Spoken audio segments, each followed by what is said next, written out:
Hi everybody, I'm Teresa Schiatti, ESR6 within the PersonalizeAF training network, and I'm here at the Institute for Experimental Cardiovascular Medicine today to introduce myself a bit more to you and possibly show you a bit of my daily research life here in Freiburg, Germany.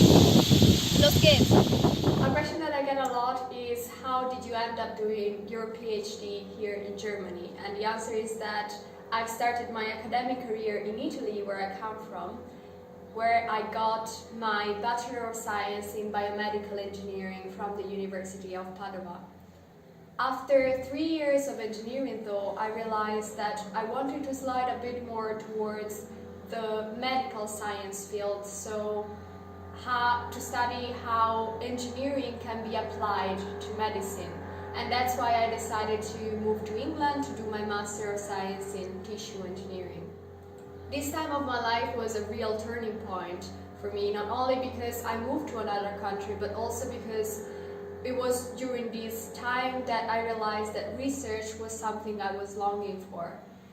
In fact, during my master research, I really felt like I was part of something bigger than myself, and that's why I decided to apply for a PhD position within this PersonalizeAF network, and this is why now I'm here in Freiburg at the IKM to study how mechanics can be used to tune heterocellular interaction in the context of atrial fibrillation.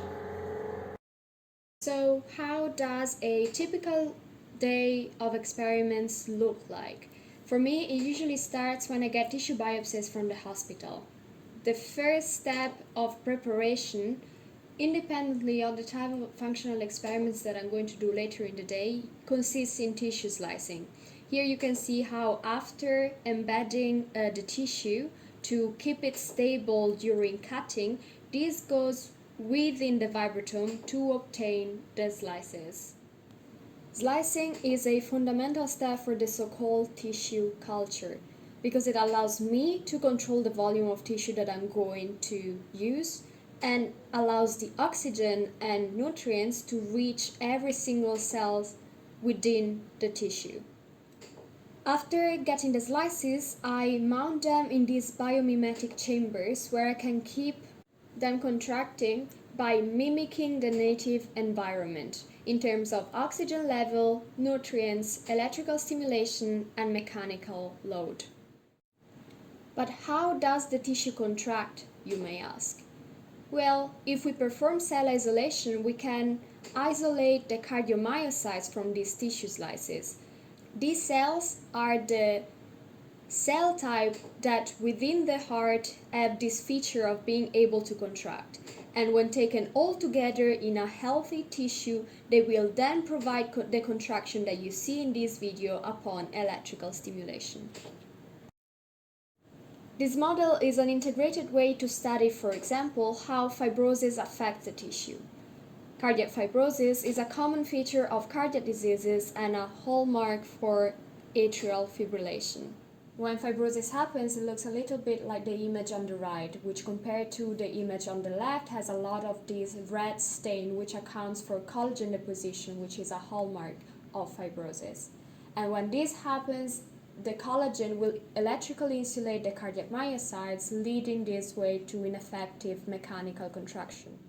Well, we reached the end of the video, and I hope you had fun watching this.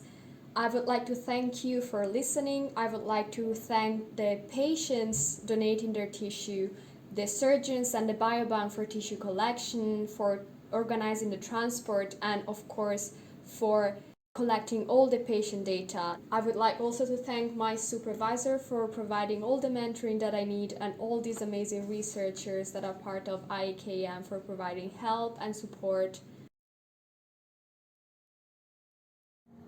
A question that I get a lot is, how did you end up doing I wanted to slide a bit more toward the during my master thesis. No, the turning point. I love the turning point part. It was during my master. Hi. Are you having very fun recording this video.